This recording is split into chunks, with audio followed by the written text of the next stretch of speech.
Good morning, everyone. For the magazine project, I want to show you guys a couple of things that will help you in creating yours. And first of all, we need to open up the templates. So if you go into the projects under classwork and find magazine project, where you found this video, then go to where it says magazine template, right click, open link in new tab. And then once you do that, you're going to need to go to that tab and hit the download button, and it should appear down here. And once you click that, then give it a few and it should show up in here. So once you have your template open, the first thing you need to do is have an image that you're going to use. So I'm going to pull up something from my pictures here. I'm going to use this picture of this cat. So I'm going to drag the cat in, and once I get it in there, I need to resize them. So hopefully you'll have these controls up. If not, you can press Control T on your keyboard, and I'm just going to stretch this out till he fills most of the space. And then once I have that, click the check mark up here. It should clear it up a little bit. And the next thing I need to do is come up with a title for my magazine. So in my case, I'm going to call this one Meow Magazine. And I'm going to make this fill up the space. If you don't already have these controls, you can press Control T to access the transform tools, but I'm just going to stretch it out, make it overlap the ears a little bit, because I'm going to show you a trick with that in a minute where the ears can overlap the text instead. So double click that once I have it in there, and I'm going to go ahead and keep it that color. Again, if I want to change the color in the text, I could do it up there. I can also do some things with warping if I wanted. But I'm going to keep it as is, because most magazines, when you look at a cover, they have some sort of fancy font of some sort, and they have, it's pretty much left to right reading, nothing too crazy. And then you can, of course, change the font over here, but I'll keep mine as is. And now that I have that, the next thing I want to do is maybe add some effects to the text here. So what I'm going to do is go down to, I'll make sure I'm on the text layer that says Meow Magazine, and I'm going to go into FX and hit the Bevel emboss. And so I'm going to give this kind of 3D effect, and I can adjust the depth here to whatever I want, and I can change the size here. I think it's kind of at a good size and depth as is. I can soften it if I want, but I want to keep kind of the hard edges. I can also add a stroke if I like. I might do that if the color doesn't stand out as well or whatever. You can add a little outline. I'm just going to do black, and that just helps it pop out a little bit more. And another thing is, of course, drop shadow. You can take the drop shadow and I can adjust it by dragging it once I have that selection up, or I can adjust it using the distance, change the spread, the size of the shadow, and I can make it darker or lighter. I'm going to make it a little bit darker here. And then the other thing I can do, if I click OK on that, is I can take this cat and make it so that his ears overlap the actual Meow Magazine thing up here. So what I'm going to do is I'm going to right click, and I'm going to duplicate the layer, click OK, and what that does, it makes a copy that I can drag over Meow Magazine here. And right now you can't see much of the Meow Magazine. I might change the opacity so I can see through a little bit and know where the text is. And so now if I use the magnifying glass and zoom in here, and so I've zoomed in, I can use the space bar with the move tool to move around, and I need to make it so I can actually see the text again. So let me get that back. And what I can do now, while I have the cat copy up, I can right click it and rasterize layer. And when I do that, now I can go through and I can go ahead and erase just around the edge of the hair here. And I might want to use a softer brush, so I can do that up here and choose like number 30 here. And that'll give me a little softer edge. So like those whiskers and all that stuff, like the little hairs that are coming off, aren't too funky. And just kind of go along the edge of the ear here. It might look a little weird on mine when I'm done because I'm not doing a great job. You might want something that isn't furry. But anyways, if I zoom back out, it'll let me. Sorry, it's running a little slow. Let's try this again. Okay, Control minus to zoom out. If I zoom out, then I can go back in and I can cut out a big chunk of what's here by selecting it and hitting delete. So the big areas do that way. It's a little easier. But you want to essentially make it so the magazine title is a little brighter, because that means that you're cutting out the cat picture and getting rid of the stuff you don't need. So I don't want to cover up all that stuff. I just want to cover where the ears are. So I got most of it deleted here.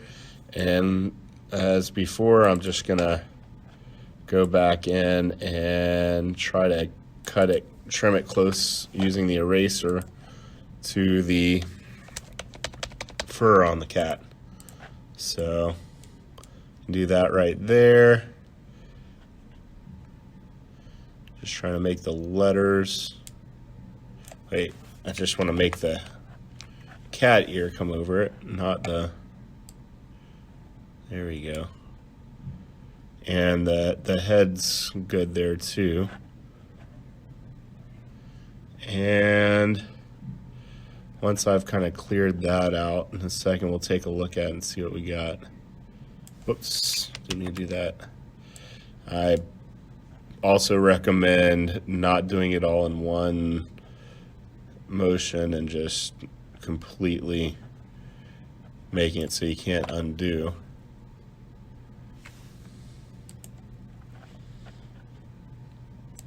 So I'm going to go back in here now, and once you've done that, if you go back to layers now, we can go Control minus a little bit, change that opacity back to 100%, and you can see now we got cat ears and part of the head overlapping Meow Magazine. So that's how you can create that effect. If we zoom out, you can kind of see. You've seen this probably in like Sports Illustrated, where like Michael Jordan's head is in front of the Sports Illustrated logo. Another technique that's used in magazine covers is creating like little boxes that allow you to like kind of create headlines. And for these, you might use, let me delete this. You might have something that like comes across here, and it's just a darker box or something. So I'll just do, I'll do black for now. Whoops, sorry, let me go back into here. I have to do it from up here. Make that black. And then over that, or, you know, you want to make it semi-transparent. So what that does is makes it so you can still see the picture, but you get the idea that it's kind of giving you some highlight here. And I'm going to add in some text. Usually you go big with things that you want to emphasize to stand out. So I'm going to say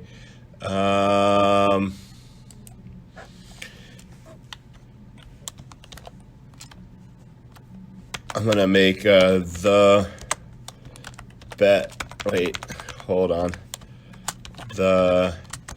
best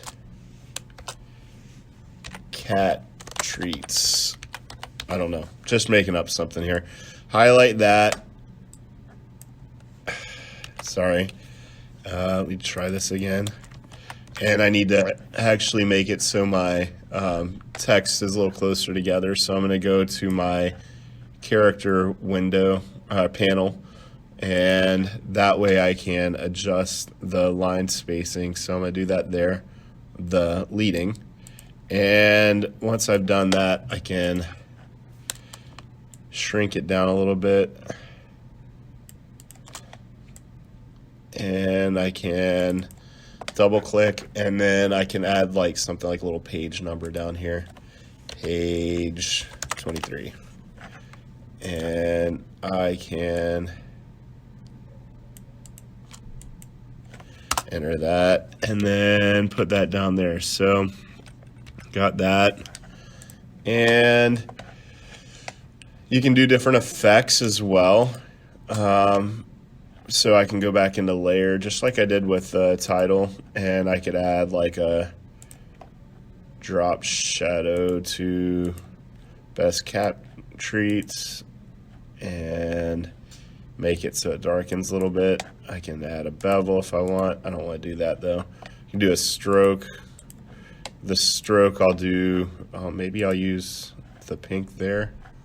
So I just went up and used the medicine dropper while the colored picker chosen, and then I want to do the same thing for that. So I can just right click on that layer and go to copy layer style, go up to P23 here and paste layer style, and wait, where is it? Paste layer style. So now I have the same layer style throughout. It's consistent.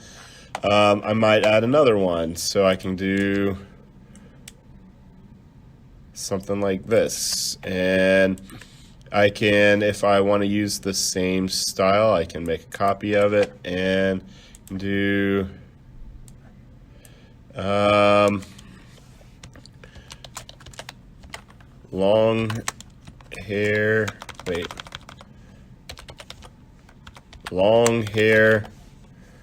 and then I'm going to do VS for versus short hair, and then I'll do like page, I don't know, 50, and I'm gonna make that small again. I don't remember what size I had that P23 at, but I'll make this, we'll see what 24 looks like. Yeah, there you go. And I'll make that smaller too, because sometimes when it's something you de-emphasize, you can shrink it down. I don't want it that small. There you go. And there you go. So I have two little headline things here. I might add in here like a big bold headline here, like Felix. Make that huge.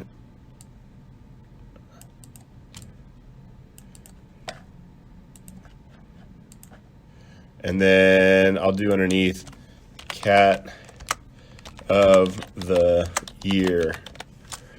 And, you know, you can adjust to make it so that it lines up.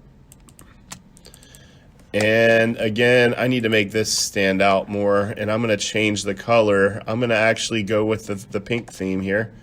And so if I go to here and go to color overlay, then I can get the color picker from here, choose the color, click OK, and then I can add in a drop shadow and a stroke. For the stroke here, I'll just make it black, just like the title up there, but I want to make the stroke a little thicker. And then I'll go ahead and keep the cat of the year down here, but I'm going to use the same color, but I'm going to do a stroke, and I'm going to do a drop shadow. And when I click OK, there you go. Another thing you want to consider with magazines is like barcodes, which you can copy and paste from the internet, or you can just leave it as is. You can also add in other boxes, but this is essentially how you create the effects with a magazine cover. And so if you have headlines or any kind of text or anything like that, you can do that in there. Things to that you want to make stand out more. Use different colors, come up with a consistent color scheme, but you can use different colors and you can use different sizes. So this is obviously going to stand out a lot more than these things. These things pop out more because I have this little background behind it. It helps them appear a little bit brighter and a little bit more cleaner than it would if it was just text alone. And so anyways, that's how you can create a magazine cover using Photoshop. So I'm going to hit File, Save As, and as always, make sure it goes in your Documents folder and call it something you'll remember.